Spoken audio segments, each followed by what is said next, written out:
Good afternoon, everybody, and welcome back into the C Show. You got your boy Chris coming at you for a little college football recap from yesterday. Sorry, I still don't have the general with me.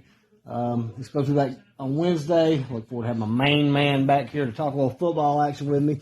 So let's go through what happened yesterday. Oregon is now out. The Pac-12 is now done with the playoffs as Oregon laid an egg yesterday against Utah. Kind of had a feeling that might happen yesterday, and go and take the Pac-12 out. It's amazing that, they seem like we struggle every year in college football trying to get a Pac-12 or Pac-10 team in. It just never happens.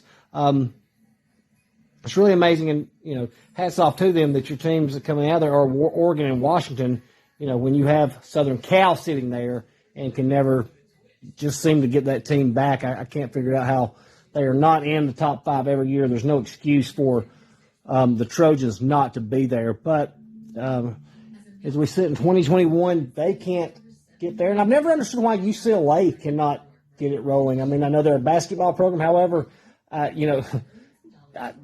you're there in Los Angeles. You're in Hollywood. I don't understand how you can't go out there and find 11 good football players to come play for your university. But it seems like it's a fool's errand. Nobody can ever get that program established. Now let's go to the Big 12. Oklahoma still is their team out of there, but they're so far down, number 13. There's just no way they can get back in there. You'll have a two-loss SEC or maybe a Big 10 team get in there before Oklahoma makes it. The ACC is not going to have anybody remotely in the playoffs, but one interesting thing to note is to see that Clemson, after the pundits had written them off as far as being program was over with, the dynasty was gone, it was crumbling. They've now got themselves back into a position that they have an outside shot of making the ACC championship game, and that would be something if they pulled off an ACC championship after the way it was portrayed, or the way their program was portrayed to be over with. Also, I'd like to take note of Florida State has actually came back and has themselves positioned to become bowl eligible after if they win next week against Florida, which is quite possible. So now let's go ahead and jump up to the Big Ten, and man, what about Ohio State? That was like watching him just not even 7-on-7 drill. It was like they were just running through their plays against nobody. Is the way what they did to Michigan State yesterday. And I was kind of thinking Michigan State might had a chance to be in that game. Boy, was I wrong on that. They made them look as bad as they could possibly be. They made them look like a Bush League team. They made them look like an elementary school team. If Ohio State plays like that, there's nobody that can beat that team. That onslaught was just amazing. So it's going to be interesting here. Does Michigan have a chance to play against them with them? Not if they play like that. We'll just see. It would be interesting though to see. If they can get on this thing, can do this thing. Where they're going to be seated at in the playoffs. So we'll just let it play out and see how it goes. Now let's jump down to the SEC. Several things I'd like to go over with right here. Dan Mullen, I guess he could probably go ahead and pack his bags. Would that be safe to say? That team just totally fell apart. It's obvious that the talent level was, nothing what it's been in Florida in years.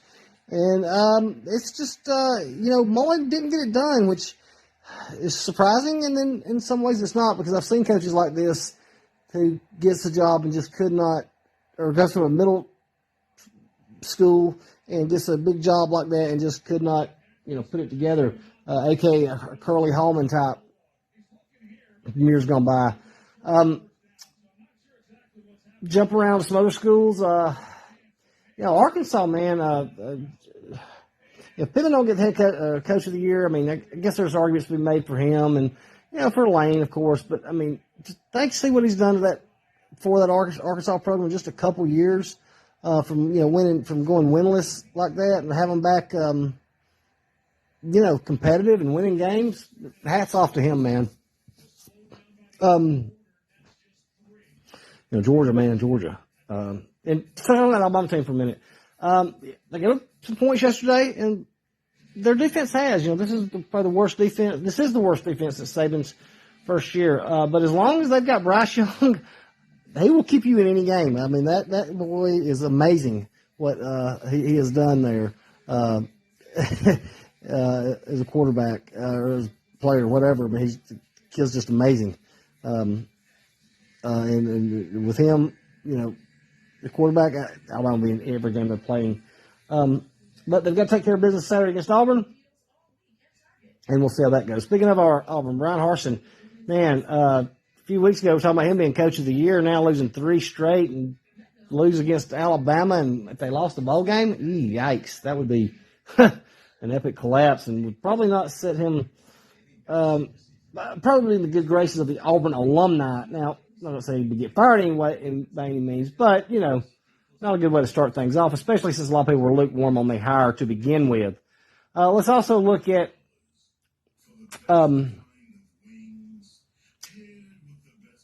lost my train of thought there. Texas A&M. Texas A&M, if they lose to LSU, which is possible, it's very possible they can lose to LSU. Those players line up and last stand for Big Pimpin there before he goes out, and they finish 8-4 and 4-4 in the SEC after defeating Alabama. How is that going to be with the Texas A&M faithful? I mean, you beat Alabama, you're supposed to be in the SEC championship game, right? You're not supposed to be 8-4 and 4-4 in the SEC. So, that Alabama win was big, but you're still going to be 8-4 in the middle of the pack in the SEC. Jimbo, I just don't think nobody can get that job done there at A&M. It's just never been done. So we'll see. But now let's go to the college football playoffs. It's setting up now the way things shaping that you could have a 2-loss Alabama team get in there. Very, very, very easy. I think it may happen. Provided Alabama doesn't get blown out by Georgia, which I don't think they will, but it could very well happen. And I'm afraid that what's going to happen is they're going to put Cincinnati in this thing, and I'm sorry, they don't deserve to be there. I'm not selling on them. I think they'll get drilled.